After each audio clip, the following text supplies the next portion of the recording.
Welcome back to the guy. Welcome back to the channel, you guys. Already having a hard time this morning. It's your girl, Wicked Raider 22, coming at you with another video. And getting closer, always one day closer. Completed the previous challenge where I was working on getting another champion to level 50. So we're done with that one. Challenge wise, we've been kind of keeping track. We made it to level 5, level 5, chapter 5, however you want to put it. And so I did have a champion from every faction crypt. Of course, Lizardman was holding me back. I also just noticed that when a battle using 4 champions of level 60, this is going to take a second because I still need to work on ranking up a couple of champions overall. Don't forget, you have artifact challenges that also fall into this category as well. So just the number of sets that you are running champions in is going to make a difference as well. And sometimes you're going to go in and look specifically at where do I need to do this? When do I need to do this? And you'll be good. Dungeons is another area we usually do pretty good. We hit most of these without trying. I know pretty much Spider's Den is going to be one. Clear stage 4 of Spider's Den, which is doable. So a lot of these are stage 4, stage 5, pretty early on. I have not been going into the dungeon areas like I should, but that's not the purpose of this video. And yes, there's arena. You guys know I love arena. We'll come back. We'll come back. You know how you see a champion that everyone is always talking about, and you tell yourself that, one day when I pull this champion, I am going to be ecstatic. Like, I'm going to figure out how to use this champion because they've been talked about so much. And I think, guys, I finally pulled one that falls into this category. I'm going to see. I can't remember. Here's my girl. I finally pulled Reliquary Tender. I was ecstatic. And this is one of those shard pulls that you should absolutely do on camera, but I didn't. Okay. At first, I told myself I was going to collect shards. Y'all know I said it. I wasn't going to open any shards until the next clan versus clan because I know that that was one area I could probably rock out quite a few points in, but I couldn't resist. I couldn't. I don't know what it is about shards, but they just absolutely get me going. And if it's anything beyond a mystery shard, I want to open it at that moment. I finally opened the shard and this void champion emerged. And I will be honest with you, especially on a free to play account, I am too excited. So now starts the journey because the biggest limitation, or one of our top 3 for limitations on free to play accounts, we all know about silver. We have definitely talked in depth about the number of books that are available for champions. And hey, at least she's a rare. She's a rare. Number 3 is going to be artifacts. Quality of artifacts. There are so many things in the game, in the forge, in upper levels of dungeons that I want to acquire and I haven't gotten there. And I believe this is the champion to actually get me there. So let's start with ratings. I like looking at ratings. I'm usually pretty much in agreement. There are some champions I think get a bad rap, but this champion comes in the majority of areas with a pretty good rating. I didn't think to use her in arena at all. Fire Knight's Castle is not my favorite area to be in, so I wasn't concerned there. Spider's Den, I think, is a challenge for any account, especially new accounts. It's one of those areas, even on my pay to play accounts, that I don't go to first and foremost unless there's an event or something that kind of leads me there. I know it's a great place to farm, but I just have not fell in love with Spider's Den. So if I'm there, it's probably one of those areas where I have set multi battles and I'm just going to let them run and do their things. Now, recommended, I'm not shocked by what's been recommended as far as artifacts. Speed. Speed with this champion is probably going to be the name of the game. A life set as well with speed on the boots, which I am finding the more I play, The higher level, I get to acquiring boots with speed. I don't know. I have boots with everything else but speed. It's been a real stickler for me. So, of course, defense percentage, HP. I was wondering, does anyone run this particular champion in lifesteal, which was my other thought. But I definitely have access to speed artifacts at this point. So it would likely be a good place to start. Now, let's take a look at the kits because the kit has to make all the difference with this champion. I love the aesthetic. I like the details. I am really feeling it. I mean, my girl is giving a little attitude here. So, wow. You already know what it is, right? You already know the books. Oh gosh, the books on this one are, whew, I had not paid attention to that. Like I literally pulled the champion, like shut off the computer, walked away, smile on my face, just done, just done. I think I may have slapped a couple of just, I already have these available artifacts on her and walked away. But I didn't examine this kit. So let's take a look. Warden's Staff, which is a level 1, attacks one enemy, has a 20% chance of placing a 25% decrease attack debuff for 2 turns.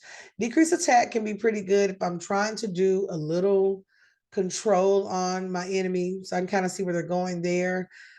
Oh, with 8 books, my spirit is definitely feeling it. You can increase damage by 25%. You can also increase that debuff chance by up to 30%. So that's not bad. Adding that 30 into that 25, so you get that up to 55%. Sorry, you would get it up to 50% because she already has a 20% chance of placing that 25% debuff for 2 turns. So you can get that debuff chance up to 50%. Not bad, but this is a deterrent. Rare books, I will say, you will come across a lot more readily than legendary and epic tomes, but that's kind of heavy right there. It's kind of heavy. Next one, this one starts on a 5-turn. You can get it to a 3-turn cooldown. Tender's Watch will remove all debuffs from allies. So for a lot of new accounts, your debuff queen is probably Deliana, depending on when you started. I'm trying to think of another champion that everyone had access to. Deliana is probably the only one that just readily comes to mind, who is the queen of debuffs. But Tender's Watch removes all debuffs from all allies and places a 15% continuous heal buff on them for 2 turns. So a little support in there, 15%. It's not a huge amount. Of course, we have Dirt the Hungerer, always there, always there. My girl is getting it with the continuous heal. If you have, for example, Madam Seer on your team, Miscreated Monster is a good support. There are a lot of support champions. Some of them, if they have a good passive, it almost feels like there is a continuous heal placed on your team members. But 15%, it's not bad. I would be more excited if it was 25% or 30. I'm going to be greedy with it. Hey, Reliquary Tender comes highly recommended. Maybe it's the 3rd skill that does this. 6 turns, we can get this down to a 5-turn cooldown. So the number of books greatly decreases after you come away from that first skill. The downfall is I am pretty sure every time you go in to book this champion, almost all those books are first going to try to fill up that first skill instead of the 2nd and 3rd. If I can fill skill 2 and 3, I would literally probably stop placing books on this champion. But revives an ally with 30% HP and fills their turn meter by 30%. Not bad. Nice to have a reviver. I'll give them that. The turn meter fill is helpful at 30%. It's not the highest I've seen. I know we have quite a few champions that do 50%. You guys know, as far as on my other account, Dur the Hungerer by far is still my favorite reviver. I don't think we have a reviver on this particular team. Let's see. Oh, does she have a passive? I think I may have clicked that a little too early. Let's go back. Make sure I finish. No, there's no passive. There's no passive. Attack is 859. Speed is 103. You can definitely speed her up a little bit. I would throw a little bit at accuracy, of course. So those are some stats that I would certainly be looking to deal with. I slapped her in some gear that I just had. So don't come for me, y'all. Don't come for me. Y'all know my artifacts are, having a hard time. So I put her in life steal because I just had it available. It was already technically already upgraded. So it's just what I had available. And as you can see, going down, don't come for me. Y'all see what we're working with. You see this, you see this, you see this. I've gone in and done a little bit of cleaning house. I did go ahead and sacrifice all of my 1, 2, and 3-star artifacts. A lot of them were trash. I got a few I've got to go back in and kind of, test the water with, but I wasn't using them. So they were sitting there. I had pulled several champions at this point, even for faction wars in those areas, those particular artifacts weren't being used. And I don't want to, get stuck with a lot of items that are not being used. Same goes for, rings, banners, your necklaces kind of fall into that same category. I'm sorry, your amulets fall into that same category as well. I had a lot of 1-star, maybe 2-star, and they weren't doing anything that a good upgrade would not have done for the champion as well. So this area is going to improve. These are just all of my leftovers.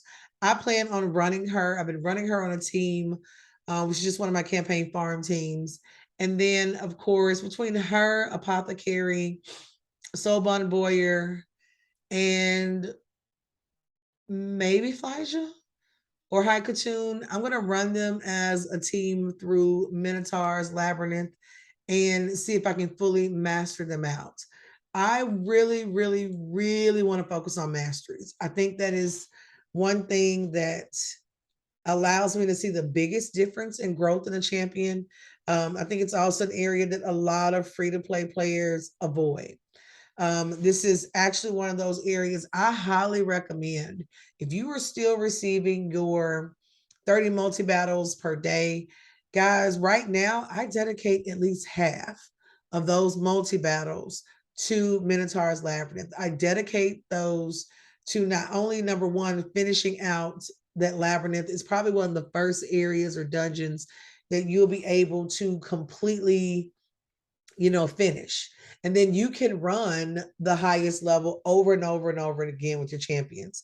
If we have any promo codes that come out, and I would love to get a promo code that had battles and energy associated with it. I literally pour all of those into my top 6 to 8 champions, running them through the labyrinth over and over again.